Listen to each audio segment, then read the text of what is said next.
सीता राधा एक ही नाम, जप ले मन माया खोया।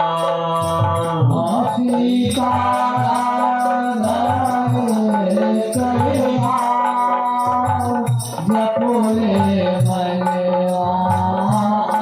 खोया। श्री राम जय राम, जय जय राम।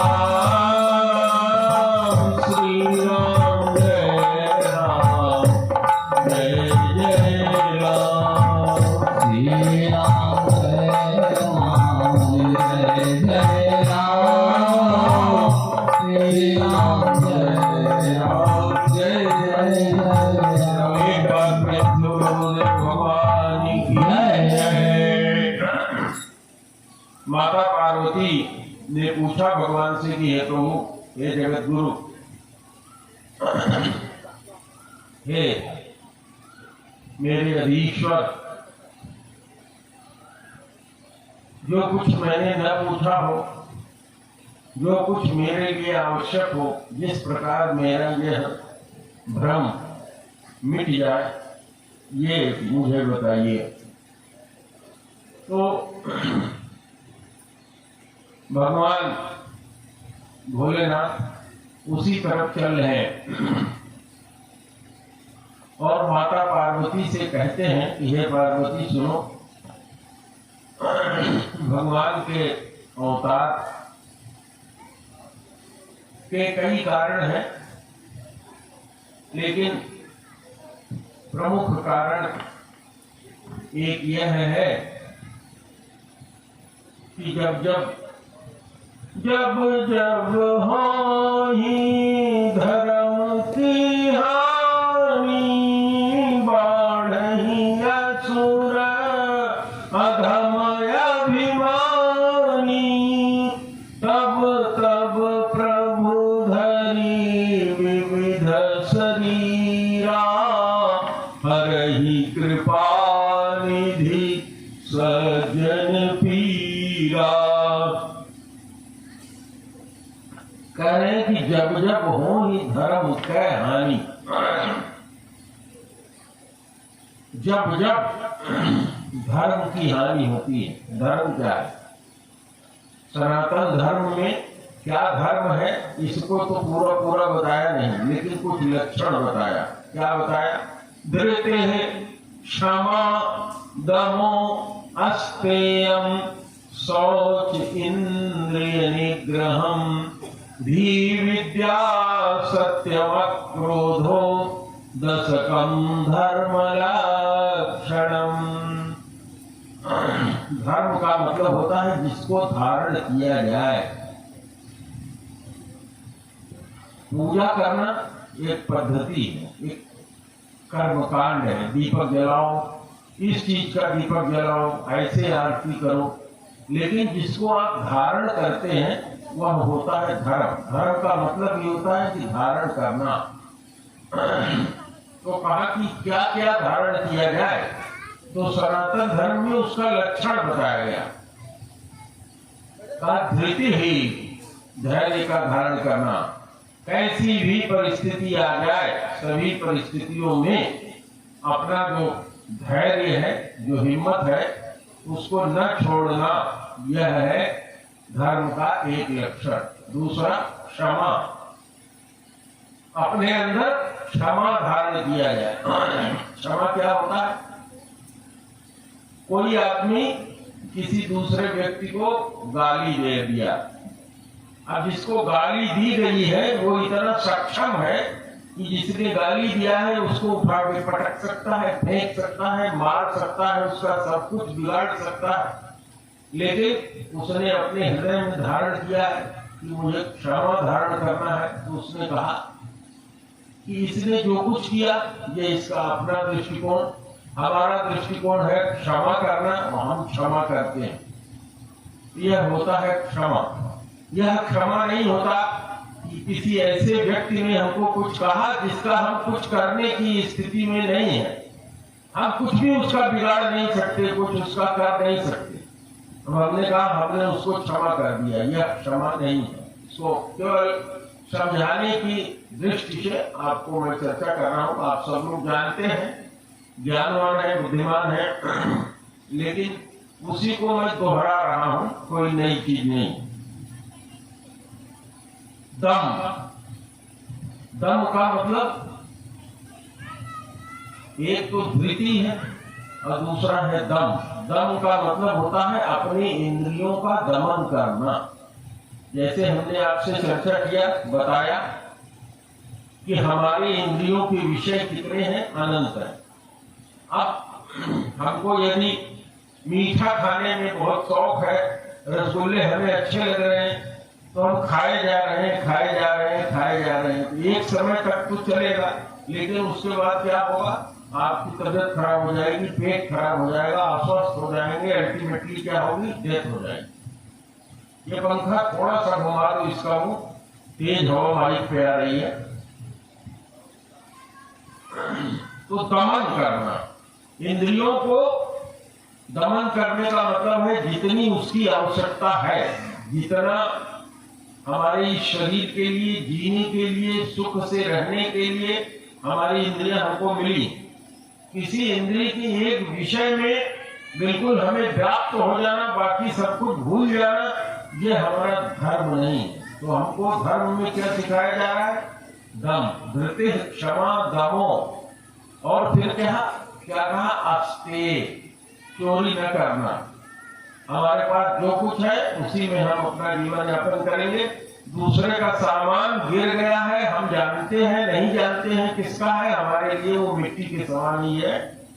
अस्ते, चोरी न करना, धृति है, क्षमा, दमो, अस्तेयम, शौच, शुद्धता। शुद्धता क्या होता है, हाथ धुलना, मुंह धुलना, पैर धुलना, कपड़े धुलना, बाहर से शरीर का प्रक्षालन करना, मन का शुद्धिकरण करना, विचार का शुद्धिकरण करना, आचरण की शुद्धिकरण करना, यह है शौच। धृति, क्षमा, दमो, अस्तेयम, शौच। और अगला आ रहा है इंद्रिय निग्रह। इंद्रिय निग्रह का मतलब क्या है, एक तो वहां बताया दमन, और यहाँ कह रहा है इंद्रिय निग्रह। निग्रह का मतलब होता है कि हमें किस चीज की कितनी आवश्यकता है, उतना ही उसको बढ़ावा देना, यह है इंद्रिय निग्रह। अपने समस्त इंद्रियों का दमन करना, यानी हम किसी इंद्रिय के बस में न हो, अपने मन के बस में न हो, यह है दम। लेकिन हमारी कौन सी इंद्रिय, हमें कितनी आवश्यकता है उसकी, उसको उतना ही बल देना, यह है इंद्रिय निग्रह। धृति, क्षमा, दमो, अस्तेयम, शौच, इंद्रिय निग्रहम। धी माने बुद्धि, धी, विद्या। विद्या कहते हैं, हमारे यहाँ विद्या और अविद्या दो चीज है, इसको समझ लीजिए। सा विद्या या विमुक्त। विद्या वह है जो हमको पूर्ण रूप से मुक्ति प्रदान कर दे। विद्या ये नहीं है कि हमने कॉपी पढ़ लिया। गोस्वामी जी ने लिखा है रामायण, मातु पिता बाल कहीं बुला वहीं उदर भरे सो रीति सिखा वहीं। ये विद्या नहीं है। विद्या क्या है, विद्या वह है जो हमें सब प्रकार से मुक्ति दे दे। हमारे ऊपर कौन से ताप है, तीन ताप है, दैहिक, दैविक और भौतिक। इस तीन ताप में हम मनुष्य लोग जलते रहते हैं। इसी को कह देते हैं आधि लगाकर, आधि दैविक, आधि भौतिक, आध्यात्मिक। राम जी का जब राज्य हुआ तो क्या हुआ, दैहिक, दैविक, भौतिक तापा राम राजे कहू नहीं व्यापा। दैहिक ताप क्या है, देह में नाना प्रकार की बीमारियों का उत्पन्न हो जाना, शरीर का स्वस्थ न रहना, मन का स्वस्थ न रहना, विकारों का उत्पन्न होना, यह है दैहिक। और दैविक ताप क्या है? ये देखिए, दोपहर में दोपहरी कस के तप रही है, वर्षा नहीं हुई कई सालों तक, पानी का अभाव हो गया, ये दैवी ताप है। और भौतिक ताप क्या है? संसार की जितनी वस्तुएं हमें जीवन यापन के लिए चाहिए उतनी वस्तुओं का उपलब्ध न होना, यानी भोजन तो चाहिए, पीने के लिए पानी चाहिए, पहनने के लिए वस्त्र चाहिए, रहने के लिए घर चाहिए, दैनिक परिचर्या के लिए कुछ धन चाहिए, इन सब चीजों का उपलब्ध न होना, और को उपलब्ध हो रही है, हमें नहीं उपलब्ध हो पा रही है।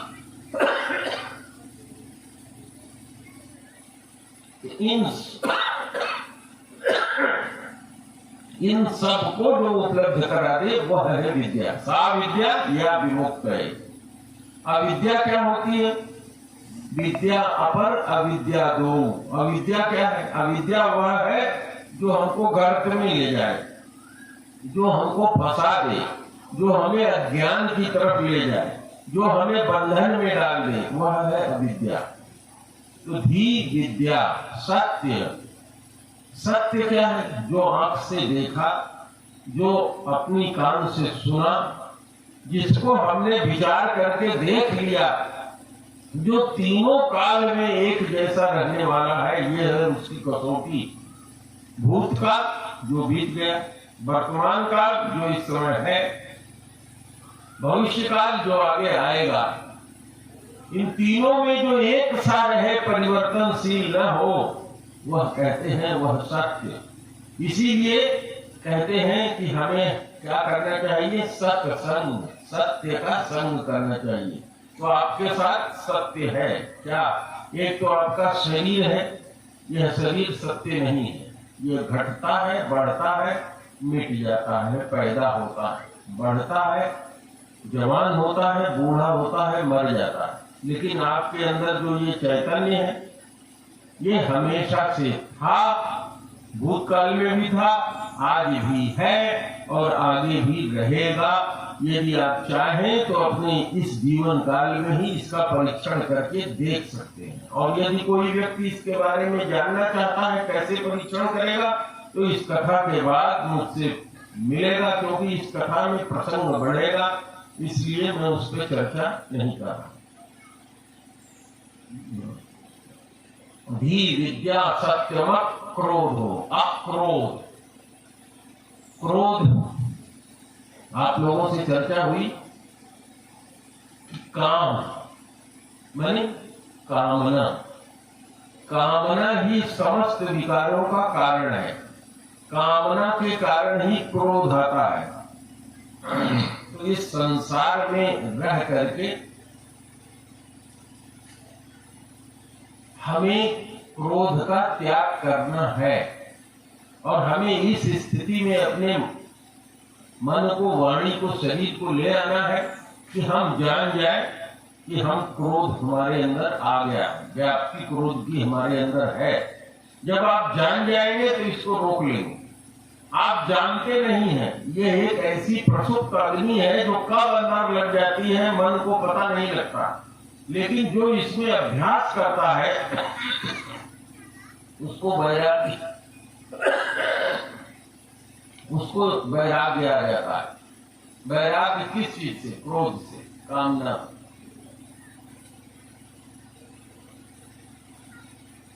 क्रोधम कहा, ये दशकम धर्म लक्षणम। ये 10 चीजें हैं जो आदमी को धारण अगर करे तो उसका जीवन सुचारू रूप से चलेगा। यह बताया कि ये धर्म का ये 10 लक्षण। तो भगवान शंकर से माता पार्वती ने पूछा था, और भगवान ने कहा कि सुनो पार्वती, जो तुम पूछ रही हो कि यह जो राम है, अगर ये भगवान है, अनी है, ये वही है जो ब्रह्म है, जो अपने भक्तों के लिए शरीर धारण करके धरती पर आता है, और जिसका तुमने विश्वास नहीं हुआ था, जिसके कारण तुम ठग गई थी, वो क्यों धरती पे आता है? उन्होंने कहा कि जब जब हो ही धर्म की हानि, यही चौपाई कहते हुए मैं धर्म पर गया था कि धर्म माने होता है धारण करना, यही बात चल रही थी।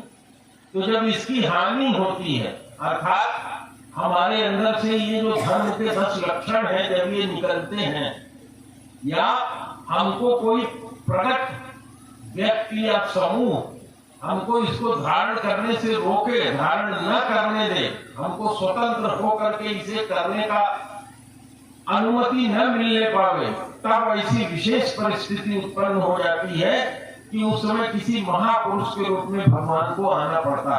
इसीलिए गोस्वामी जी ने लिखा, तब तब प्रभुधरि विविध शरीरा, भिन्न भिन्न शरीर धारण करके भगवान यहाँ आए। कभी मत्स्य का अवतार लिया है, ये कथा पढ़ेगी यहाँ, लेकिन आप सब लोग जानते हैं कभी भगवान ने मछली का अवतार लिया, कभी कछुए का अवतार लिया, कभी सुअर के रूप में सूकर का अवतार लिया, कभी नरसिंह का अवतार लिया, कभी राम का अवतार लिया, कभी कृष्ण का अवतार लिया, कभी परशुराम का अवतार लिया, कभी नारद के रूप में अवतार लिया, कभी 4 जो ऋषि हैं, सनक सनंदन सनकादिक सनत कुमार, इनके रूप में अवतार लिया, ब्रह्मा के रूप में उसने अवतार लिया, शंकर के रूप में उसने अवतार लिया, हमारे आप सबके रूप में उसने अवतार लिया। तो कोई पूछ सकता कि भगवान को क्या पड़ी थी? अरे आनंद से क्षीर सागर में पड़े थे या निर्गुण निराकार निर्विकार थे तो वैसे पड़े थे। उनको जरूरत क्या थी कि आदमी को पैदा किया, जानवरों को पैदा कर दिया, इतने कीड़े मकोड़े पैदा कर दिया, इतनी वनस्पतियां पैदा कर दी, इसकी क्या आवश्यकता थी? तो इसकी आवश्यकता है, क्योंकि यह स्वाभाविक गुण है कि आप अपने अंदर इसको समझिए, आप भगवान के प्रतिमूर्ति हैं। यह वेद शास्त्र गा गा के कह रहे हैं, आप भी जानते हैं, लेकिन आपके अंदर वह भगवान है तो आपके अंदर भी सृजन की शक्ति है। सृजन की शक्ति है कि नहीं है? हमारे अंदर ऐसी शक्ति है कि हम अपने जैसा ही आगे अपना परिवार, अपने बच्चों का सृजन कर लेते हैं। हम मिट्टी से ईंट बना करके इस मकान का सृजन कर लेते हैं। हमने अपने विवेक से यह जनरेटर का सृजन किया, हमने अपने विवेक से इस माइक का प्रयोग किया, क्योंकि हम जानते थे कि हम इतना तेज नहीं बोल सकते कि आप लोग जितने दूर बैठे हो इतने लोगों को एक साथ हम वार्ता कर सके। तो हमने आविष्कार किया, सृजन किया। तो हमारे अंदर ये चैतन्य क्या है? उसी ब्रह्म की, उसी परमात्मा की, उसी भगवान की शक्ति है। वो भी चैतन्य है, हम भी चैतन्य है। तो जब हमारे अंदर उसने दिखा दिया है कि देखो मैंने तुमको चैतन्य बनाया है, तुम क्या क्या करते हो, तो जैसे एक आग की छोटी चिंगारी होती है, कभी कभी कौड़ा आप जलाते हैं जाड़े में, या आग जला के देखिए, उससे एक छोटी सी चिंगारी छटक के ऊपर जाती है और जड़ से टूट जाने के कारण क्या होती है? बुझ जाती है। लेकिन अगर उसी चिंगारी को मौका मिल जाए तो क्या करेगी? सारे विश्व को जलाकर राख कर देगी। यानी जो बड़ी आग है उसमें वही गुण है उस चिंगारी में जो उस बड़ी आग में। तो आप एक छोटी चिंगारी है भगवान की, उसके साथ जब तक जुड़े रहेंगे, मैंने आपसे चर्चा किया कि आग से चिंगारी निकलती है, जब तक उस आग से आप जुड़े रहेंगे तब तक आपकी शक्ति आपके अंदर बनी रहेगी। और जहां उससे अलग होकर के भटक जाएंगे, वहां क्या हो जाएगा? उस चिंगारी की तरह से बुझ जाएंगे। तब तब प्रभुधरि विविध शरीरा हरे ही कृपा निधि, ये उनका स्वभाव है। वो क्या है? कृपा निधि, कृपा के खजाने हैं, कृपा ही करते हैं। कृपा करके उन्होंने इस संसार को बनाया। हम आप क्या करते हैं? अपना जो बेटा होता है, अपने जो परिवार के लोग होते हैं, उनके लिए क्या करते हैं? इतनी परिश्रम करके संपत्ति जुटाते हैं कि इसको खाने पीने रहने पहनने संसार में बरतने के लिए किसी चीज की कमी न पड़े। तो भगवान ने इसी तरह से जब अपने प्रतिरूप हम लोगों को बनाया तो उसने कहा कि इसके लिए हम इतनी चीजें बना दें कि इसको किसी तरह की कमी न पड़े, क्योंकि हम भगवान के क्या है, पुत्र हैं, उनके अंश हैं। तो उन्होंने नाना प्रकार की वनस्पतियां, नाना प्रकार की तरकारी सब्जी जिसको आप कहते हैं, नाना प्रकार के खाने पीने की चीजें, नाना प्रकार की वनस्पतियां, नाना प्रकार के पेड़, नाना प्रकार के सब क्या क्या नहीं उत्पन्न कर दिया उसने अपने बच्चों के हित के लिए। और वो ये चाहता नहीं है कभी, जो हम बीमार होते हैं, जो हम परेशान होते हैं, कहते हैं भगवान की इच्छा, भगवान की इच्छा नहीं है, ये हम अपने कर्म से स्वयं जिम्मेदार हैं। जैसा कि अभी हमारे प्रथम वक्ता ने कहा कि लक्ष्मण जी ने कहा गुहराज निषाद से, काहुन को सुख दुख दाता, निज कृत कर्म भोग सब भ्राता। कहा कि निषाद राज ने पूछा लक्ष्मण जी से कि ये बताओ, आप कह रहे हो कि अपने अपने कर्म से सब होते हैं, तो इन्होंने क्या कर्म किया था कि इनको मनुष्य होके आना पड़ा, इस साथरी पर सो रहे हैं? तो कहा इन्होंने भी कर्म किया था। कहा क्या किया था? कहा गोस्वामी जी की रामायण जाके पढ़ो। अच्छा, रामायण पढ़ा? भैया हम तो नहीं पढ़े, जरा तुम ही बता दो। कहे एक बार इन्हीं के प्रतिमूर्ति नारद जी थे, वो कहीं जा रहे थे, भगवान इन्हीं के भक्त हैं, और राम राम जपते थे, बहुत नारायण नारायण राम राम जपा करते थे।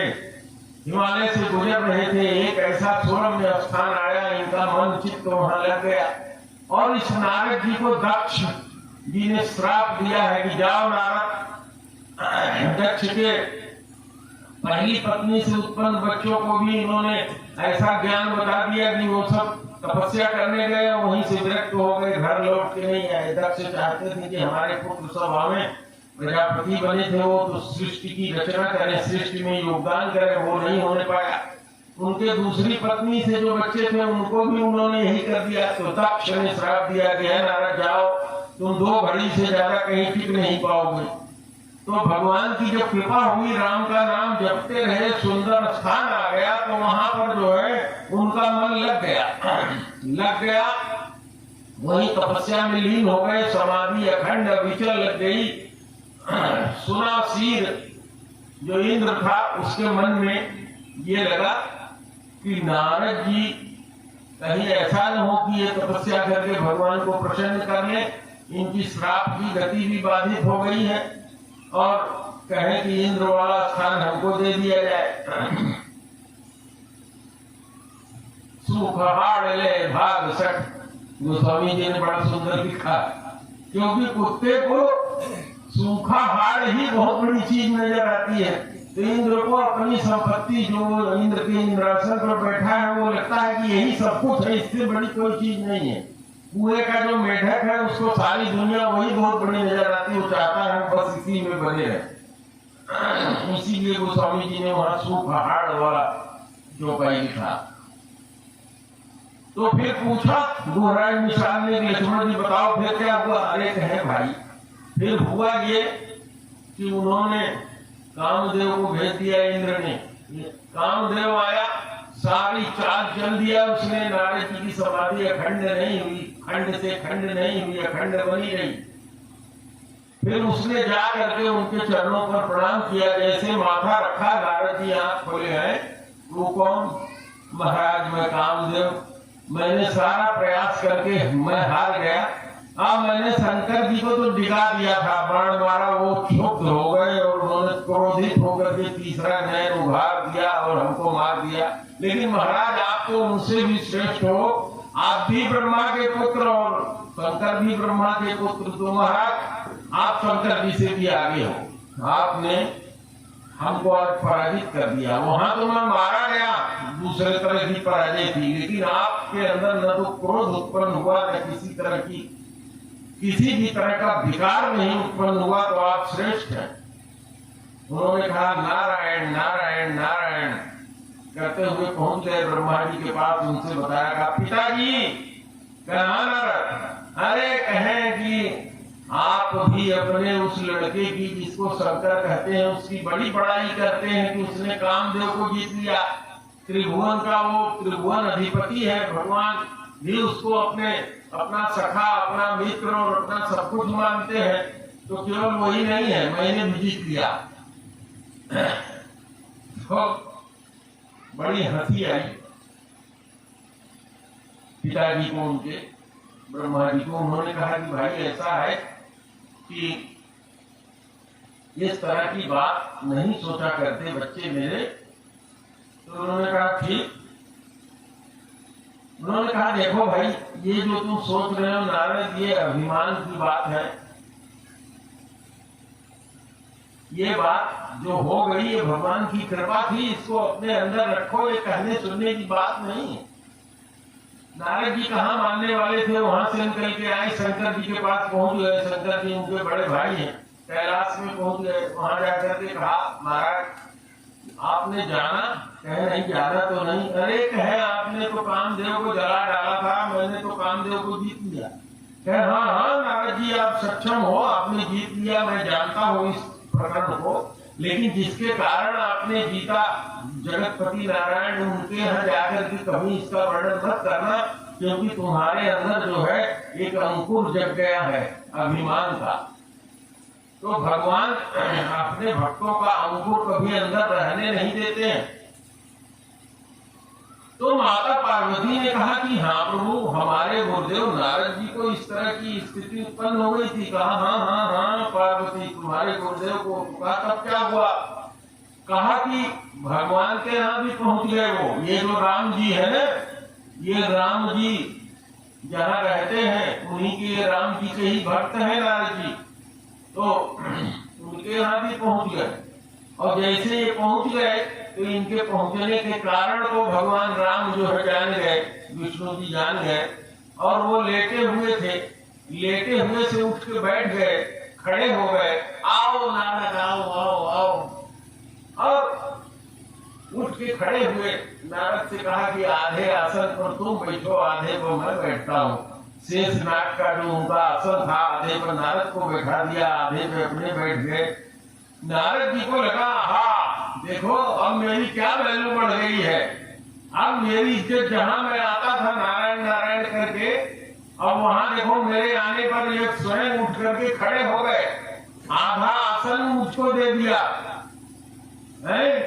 तो कोई बात विशेष है, सारी घटना सुनाई। तो भगवान ने कहा नारद, तुम्हारा नाम लेने से किसी को काम जो है वो व्याप्त नहीं होगा। अगर किसी के ऊपर काम सवार हो जाए, वो नारद नारद जप ले, नाम तुम्हारा ले ले, अरे ये तो उसके लिए होता है जिसमें वैराग्य नहीं हो, जिसमें ज्ञान नहीं हो। नारद तुम्हारे अंदर तो ज्ञान वैराग्य से तुम भरे हुए हो, तुम्हारे अंदर ये कहां से आ सकता है? तो पार्वती माता ने कहा कि प्रभु फिर क्या हुआ? अरे कहे आगे की घटना सुनो। नारद जी विदा हुए भगवान के पास से, और नारायण नारायण करते हुए वो तो टहलते रहते हैं, चले। रास्ते में भगवान ने एक माया रच दिया, वहां से निकलते ही एक नगर बना दिया। वहां के राजा, वहां की बहुत सुंदरी उसकी कन्या, और उसका जो है स्वयंवर। नारद जी वहां पहुंचे, नारद को कौन नहीं पहचानता।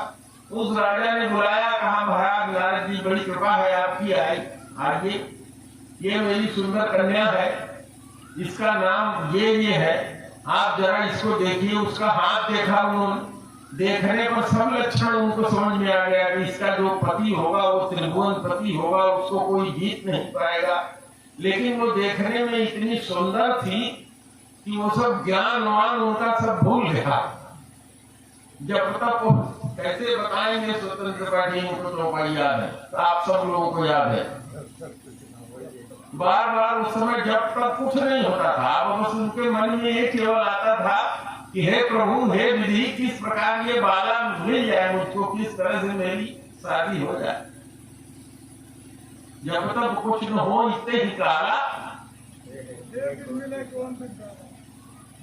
कैसे ये लड़की मुझे मिल जाए, मेरी शादी हो जाए।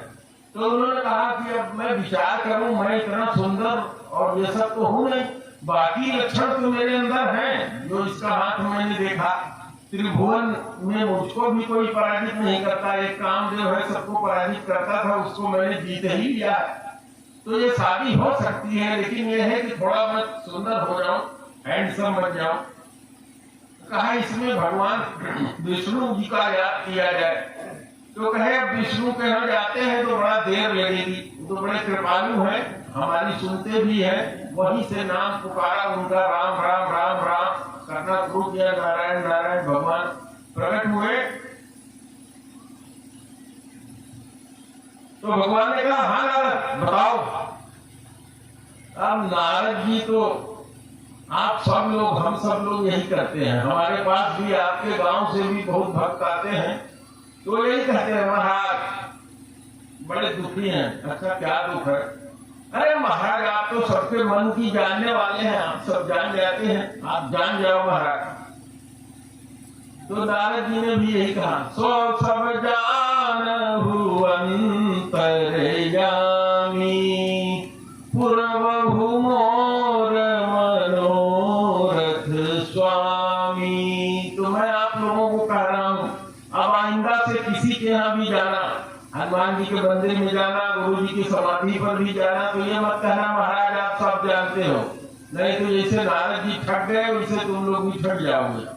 भगवान ने कहा कि बिल्कुल नारद, मैं अपने भक्तों का भला करता हूँ, तुम्हारा हर तरह से मैं भलाई करूंगा, तुम्हारी भलाई ही भलाई होगी। मैं ऐसा काम करूंगा कि तेरी भलाई ही होगी, बुराई नहीं होगी। नारद जी प्रसन्न हुए और कहा, प्रभु मेरे, आप जब समझ गए तो कहा हाँ समझ गए। तो जैसे नारद जी वहां से चले तो भगवान ने उनको जो है बंदर का मुंह दे दिया। कथा और प्रसंग पर नाम और इसको मैं लेके नहीं जा रहा हूँ, आप लोग सैकड़ों बार इसको पढ़ते हैं, जानते हैं, सबको मालूम है। इसमें इसके पीछे मतलब क्या है?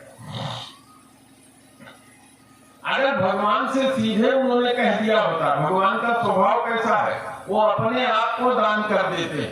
भगवान ने माया जरूर रची थी, लेकिन भगवान ने नारद को ये कहने के लिए मजबूर नहीं किया था। रामायण में कहीं भी पढ़िए आप, तो भगवान ने उनकी मति नहीं दोहराई थी, वो अपने आप उन्होंने कहा था, सो तुम जानो अंतर्यामी। तो भगवान ने तो यही कहा कि ठीक है तुम्हारी भलाई करूंगा, और उन्होंने उनको बढ़िया रूप दे दिया बादल का। और जा करके वहां तो अभी गए थे, वहां उनकी पूजा हुई थी, द्रव्य दक्षिणा पाए थे, सब पाए थे। आप साथी जहाँ सब राजा लोग आगे बैठे थे, वहां एक सिंहासन पर वो भी दूल्हा बनने के लिए जाके बैठ गए।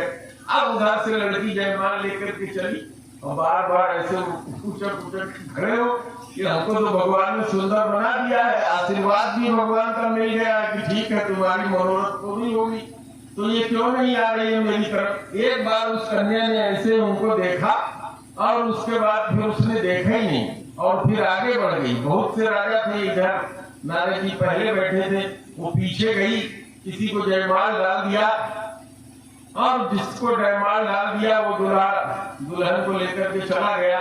और इधर की घटना क्या हुई, इधर नारद जी को देख करके भगवान शंकर के दो गण जो है मुस्कुरा रहे थे, फूट कर रहे थे, वो कह रहे थे कि हाँ नारद जी ये लड़की शादी करेगी तो बस आप ही से करेगी और किसी से नहीं करेगी, बहुत सुंदर रूप आपको भगवान ने दिया।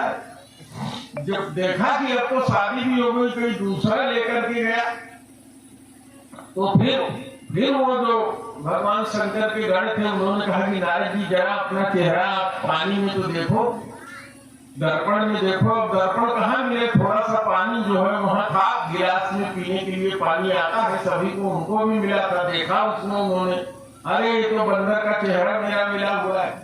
अब इतना जब उस उन्होंने कहा पानी में चेहरा देखो तो सब भाग गए, छिप गए कि यह मामला गड़बड़ा जाएगा, नारद जी क्रोधित होंगे तो कुछ न कुछ श्राप देंगे, कुछ करेंगे। इधर नारद जी ने जब अपना चेहरा जल में देखा तो उनको क्रोध आया। उन्होंने कहा अच्छा ये भगवान विष्णु, अभी मैं गया था तो बराबर का आसन दिया था, अब उनसे मैं मांगा कि हमको रूप, विशाल रूप दे दीजिए और हमको बानर का कर दिया। अब मिल जाए हमको तो इनको मारेंगे। अभी तक इनका पाला किसी आदमी से, कायदे वाले से पड़ा नहीं था। अब मेरे से जब पाला पड़ेगा तब ये जान जाएंगे कि मैं भी कुछ हूं।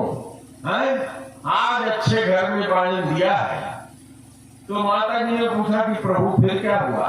कहा कि हुआ ये कि भगवान ने रास्ते में उनको दर्शन दे दिया, वही कन्या और साथ में लक्ष्मी जी, एक तरफ लक्ष्मी जी बैठी हुई, दूसरी तरफ वो कन्या बैठी हुई और अपने वाहन गरुड़ पर बैठे हुए चले जा रहे थे। धनुजारी रास्ते में ही मिल गए।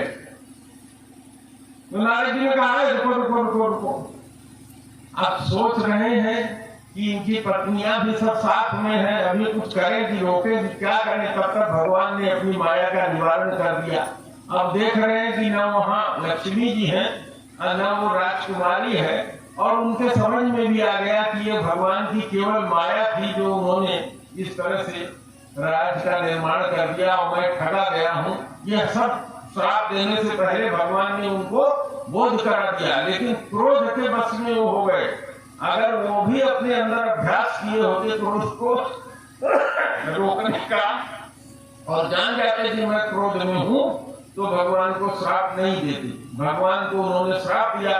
नारद जी ने कहा कि ऐ भगवान, आपने जो मुझे बना दिया था, जो रूप दिया था, अब जैसे मैं नारी शादी करना चाहता था और मुझे आपने शादी करने नहीं दिया, तो इस समय नारी का विरह हमारे अंदर उत्पन्न हो गया है। ऐसे ही तुम मनुष्य का रूप धारण करेगा, तुमको नारी की विरह सताएगी, और जैसे मैं पागल होकर के घूम रहा हूँ वैसे तू भी पागल होकर के घूमेगा और तेरी नारी का हरण हो जाएगा, और मेरा जो चेहरा तुमने दिया था उसी चेहरे वाली तेरी सहायता करेंगे।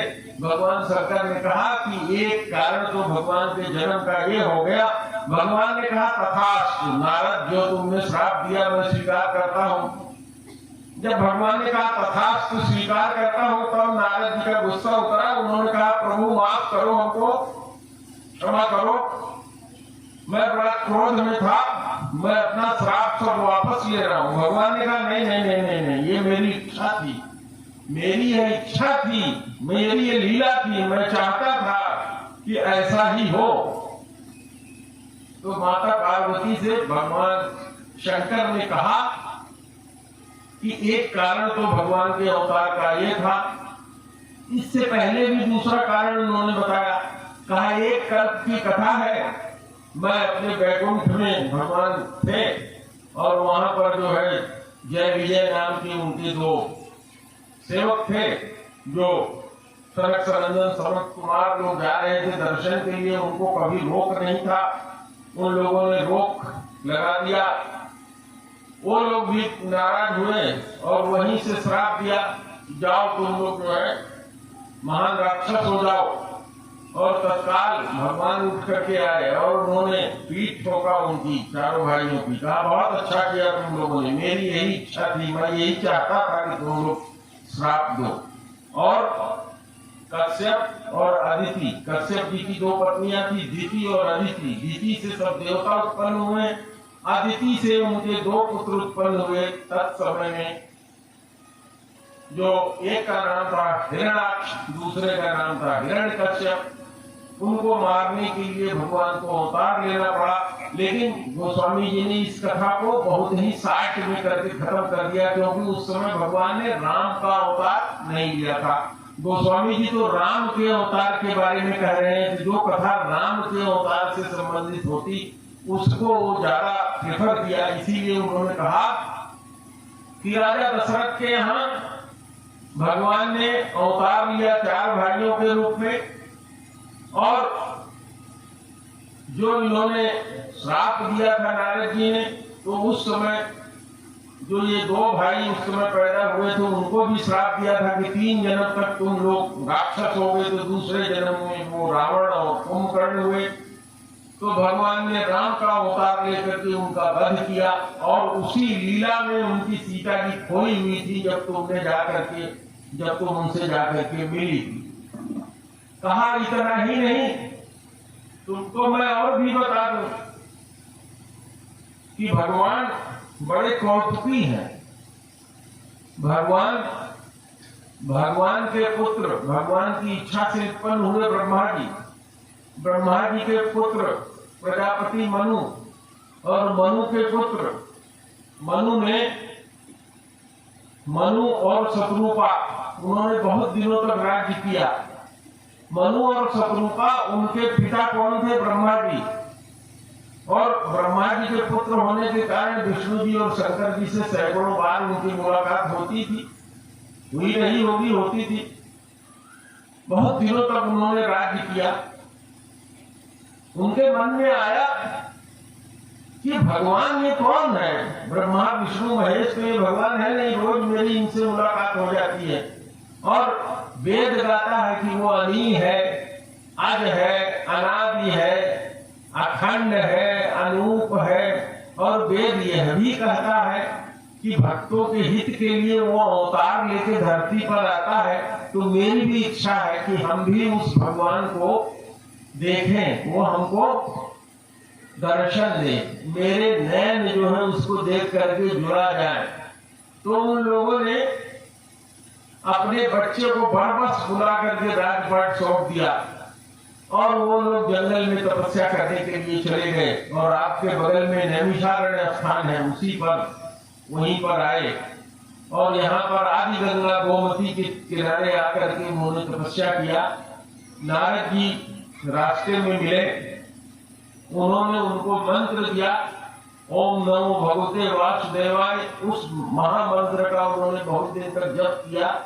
बार बार शंकर जी, विष्णु जी, ब्रह्मा जी तीनों एक साथ आते थे और उन्होंने बताया भी कि भाई देखो, हम ही लोग ओंकार के रूप में भगवान हमें। उन्होंने कहा ना ना ना ना ना ना, जो शंकर जी जिस राम की उपासना करते हैं, शंकर जी के मन में जो राम का स्वरूप है, उस स्वरूप का दर्शन मैं करना चाहता हूं, जो अखंड है, अनादि है, जिसको परमात्मवादी, आत्मवादी मुनि लोग जिसकी प्रशंसा करते हैं। मेरी इच्छा है कि वह जो महेश के मानस हंस में निवास करता है, वह भगवान मेरे सामने मनुष्य रूप में पैदा होकर के आए। तो कहा भगवान जो है, आकाशवाणी हुई कि भाई तुम्हारी तपस्या पूरी हुई, जो तुम मांगना चाहो मांगो, लेकिन ये बताओ तुम किस रूप में मेरा दर्शन करना चाहते हो? उन्होंने कहा कि महेश जी के मन में जिस तरह से, जिस रूप में वो आपका ध्यान करते हैं, उसी रूप में मैं चाहता हूँ।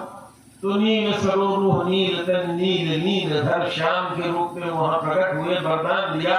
और उन्होंने कहा, माँ ने तो ये मांगा कि आप मेरे पुत्र होकर के आइए। बाप ने कहा हाँ बिल्कुल, वही मेरी भी इच्छा है कि आप पुत्र होकर के ही आइए। लेकिन मुझको कोई मूर्ख या मोह में फंसा हुआ क्यों न कहे, मैं आपसे इतना प्रेम करूं कि आपके वियोग को सह न पाऊं, उसमें मेरी चाहे जान चली जाए। मैं ज्ञान और वैराग्य ये सब नहीं चाहता, पुत्र आपको चाहता हूं। और पुत्र में जो पुत्रेषणा होती है, उसी तरह से मुझे आपकी गति मिलती रहे। कहा ठीक है।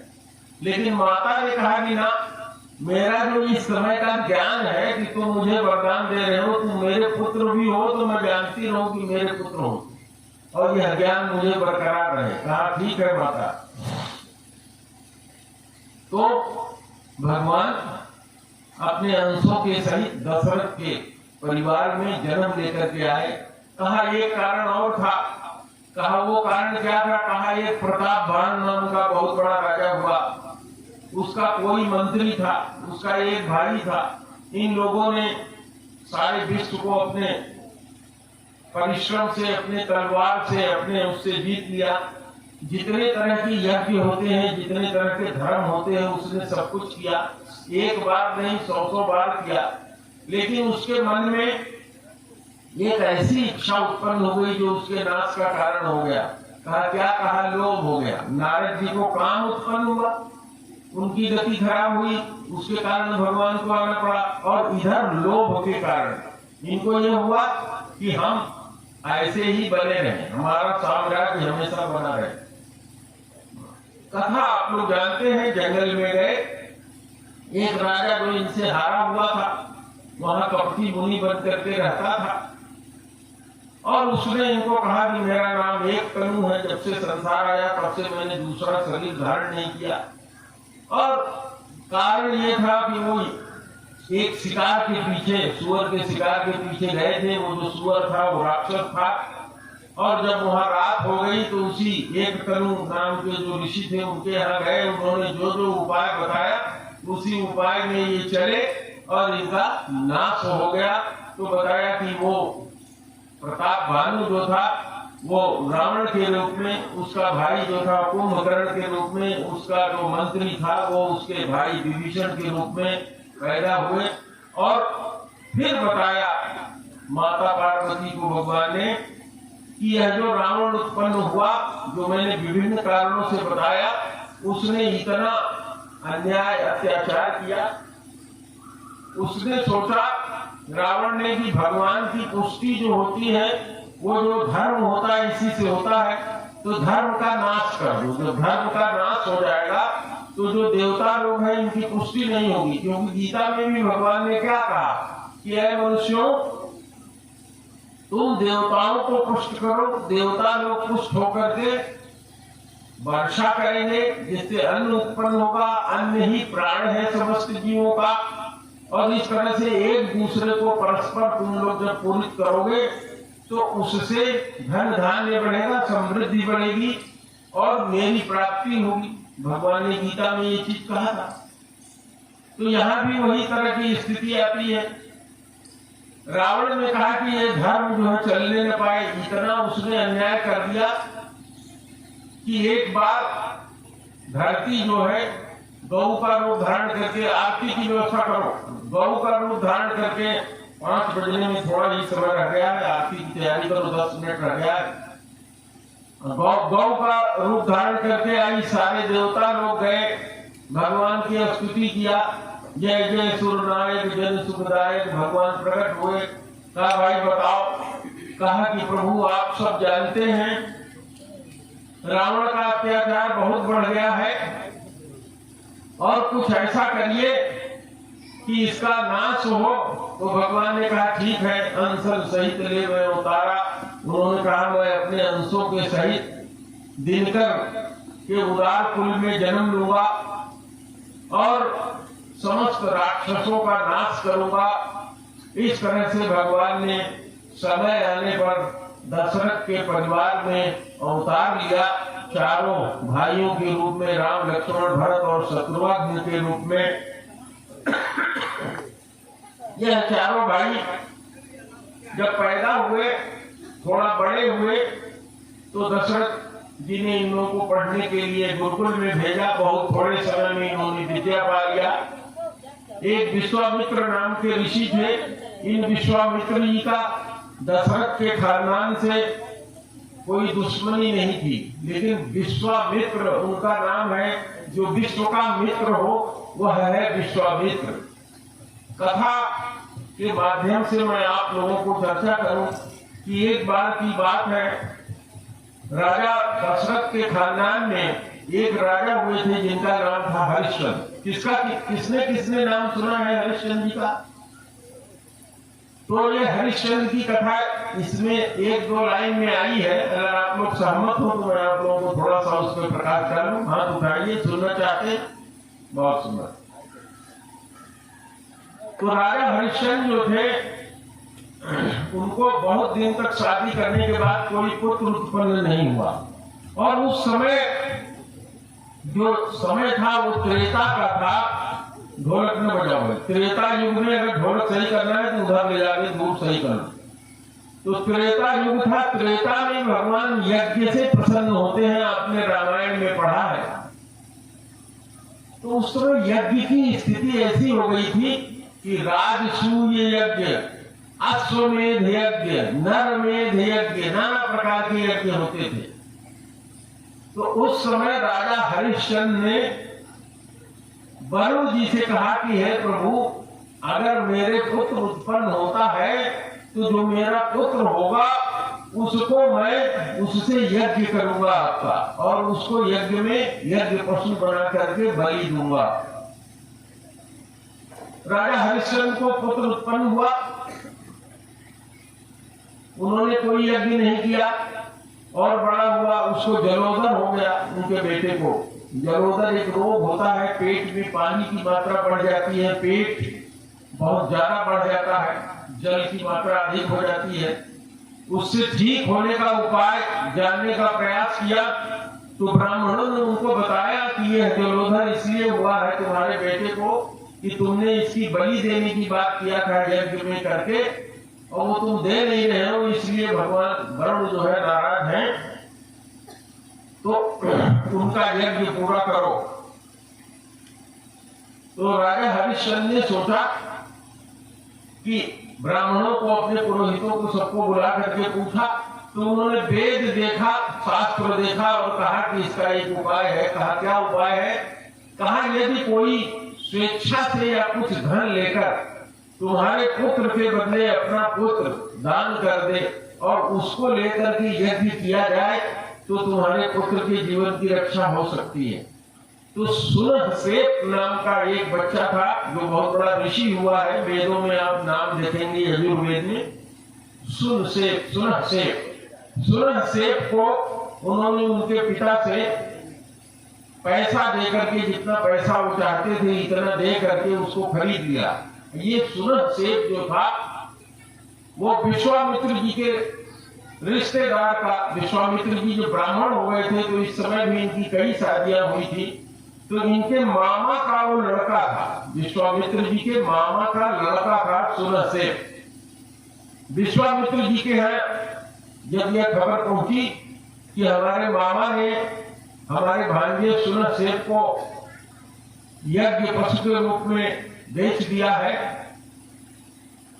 तो उस यज्ञ को कराने के लिए वो तैयार हुए और वो गए। यज्ञ कराने से पहले उन्होंने दक्षिणा तय किया, हरिश्चंद्र जी मुझे दक्षिणा दो, संकल्प करो यज्ञ का। तो हरिश्चंद्र जी ने कहा ठीक है मैं संकल्प करता हूँ, हाथ में जल लिया, संकल्प किया। कहा संकल्प ये करो कि जो कुछ भी मेरे पास है मैं इस यज्ञ में लगा दूंगा और विश्वामित्र जी को मैं दान करता हूँ। उन्होंने संकल्प कर लिया। जब संकल्प पूरा हुआ तो उन्होंने कहा हरिश्चंद्र मुझे दक्षिणा दो। तो हरिश्चंद्र ने अपने मंत्री को बुलाया, वित्त मिनिस्टर को कहा भाई खजाने से 1000 स्वर्ण मुद्राएं मांग रहे हैं, दे दो। तो विश्वामित्र जी ने कहा अब आपका क्या रह गया, राज्य तो आपने मुझे दे दिया संकल्प करके, ये अब आपका नहीं है, अब आप पूरा करिए, 1000 स्वर्ण मुद्राएं मुझको दीजिए ताकि आपका यज्ञ में कराऊं, यज्ञ पूरा हो। तो उस कार्य के लिए धरती पर एक स्थान काशी है जहाँ भगवान शंकर की नगरी कही जाती है, तीनों लोक से न्यारी है, वहां जाकर के वो गए। सबसे पहले उन्होंने अपनी पत्नी को बेचा। अपने पत्नी को उन्होंने 500 स्वर्ण मुद्राओं में एक ब्राह्मण के हाथ बेचा, खाना बनाने के लिए उसने उनको खरीदा। वो उनके पुत्र को नहीं ले जा रहा था कि इसका एक्स्ट्रा खर्चा कौन वहन करेगा। उसने कहा मैंने तो केवल तुम्हारी पत्नी को खरीदा है। उनकी पत्नी ने कहा तुम केवल मेरे लिए खाना दे देना, उसी खाने में मैं अपने बच्चे को खिला लूंगी। उस ब्राह्मण ने कहा इस बेटे का मैं कोई पैसा नहीं दूंगा, लेकिन ले जाऊंगा मैं, अगर ये अपने खर्चे पर ले जाना चाहती है तो। शर्त तय हो गई, वो लेकर के चली गई। कलवा डोम के हाथ जा करके राजा हरिश्चंद्र जी के बाकी पैसा दे करके उन्होंने विश्वामित्र जी को दक्षिणा दिया। विश्वामित्र जी क्या चाहते थे कि उस बच्चे की जो सुनहसेप नाम का ब्राह्मण पुत्र था जिसको इन्होंने खरीदा था, उसकी यज्ञ पशु के रूप में बलि न की जाए। सुनहसेप बहुत बड़े ऋषि हुए हैं, यजुर्वेद में कई मंत्र दिया है उन्होंने। यजुर्वेद में जहाँ ऋषियों का नाम लिखा है उसमें आप देखेंगे तो सुनहसेप जी का नाम आपको मिलेगा, मंत्र दृष्टा ऋषि हुए।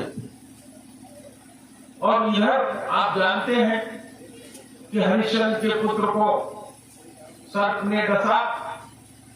कलुआ के घाट पर ये रहते थे, जो नियम था उसका ये पालन कर रहे थे, अपने नियम का इन्होंने पालन किया। अपनी पत्नी से कहा कर तो देना ही पड़ेगा। उसने अपने पहनी हुई साड़ी को फाड़ करके अपने पुत्र रोहिताक्ष के ऊपर उड़ा करके कर के रूप में दिया। और इतनी बड़ी परीक्षा होने के बाद भगवान वरुण देव प्रसन्न हुए और उन्होंने आकर के उनके बेटे को जिंदा कर दिया। क्योंकि उनका बेटा यज्ञ पशु बना था, इसलिए उन्होंने उसका जीवन लिया था। और फिर वहां प्रसन्न होकर के भगवान वरुण देव ने उसको प्रसन्न होकर के जीवन दान दे दिया। इस तरह से राजा हरिश्चंद्र इतने प्रतापी राजा हुए उसी खानदान में। उन्हीं राजा के खानदान में हरिश्चंद्र के दशरथ, रघु, आज बहुत से देवता हुए हैं, बहुत से राजा हुए हैं। उसी में दशरथ जी उत्पन्न हुए। दशरथ के पुत्र के रूप में राम जी हुए। उन्हीं दशरथ जी के दरबार में यही विश्वामित्र जी ये पुनः पहुंचे। मैंने उसी संदर्भ में आपसे ये चर्चा करना शुरू किया था विश्वामित्र जी का। दशरथ जी चौंक गए कि मेरे परिवार में मेरे जो गुरु है, पुरोहित है, उनसे भी इनका झगड़ा होता रहता है। फिर हमारे पुरोहित ने इनको स्थान दिया ब्रह्मर्षि का। आज फिर यहाँ उपस्थित हुए हैं। उन्होंने कहा मांगिए प्रभु, क्यों आए? उन्होंने कहा राम लक्ष्मण को मुझे दे दो। राम लक्ष्मण जी को लेकर के गए। आगे की कथा कल मैं आप लोगों से चर्चा करूंगा। कथा में अत्यधिक आनंद आ रहा है। आपका आरती तैयार हो गई हो तो चालू करिए। चलो भाई, आप लोग बाजा बजाने वाले शुरू हो जाओ। आरती सतगुरुदेव नमामि, पार ब्रह्म प्रभु अंतर्यामी, अगुण अपार अलख अविनाशी, अचल विमल प्रभु शबरवासी, निर्गुण निरविकार सुखवासी,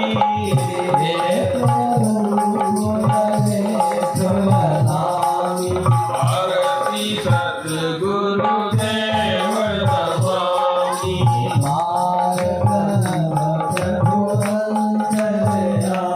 महिमा नेति नेति श्रुति गावे,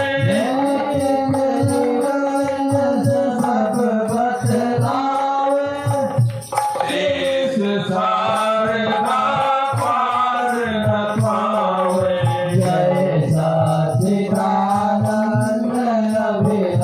आरती सतगुरुदेव नमामि,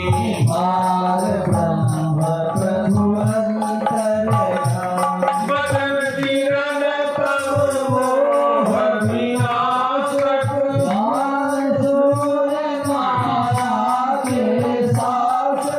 दीर्घ दृष्टि के परम प्रकाशक ब्रह्मादिक नमामि, आरती सतगुरुदेव नमामि, पार ब्रह्म प्रभु अंतर्यामी, जब तक कृपा न गुरु तुम करते, विधि हरे हर क्या भव से तरते, अस विचार गुरु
परंतु था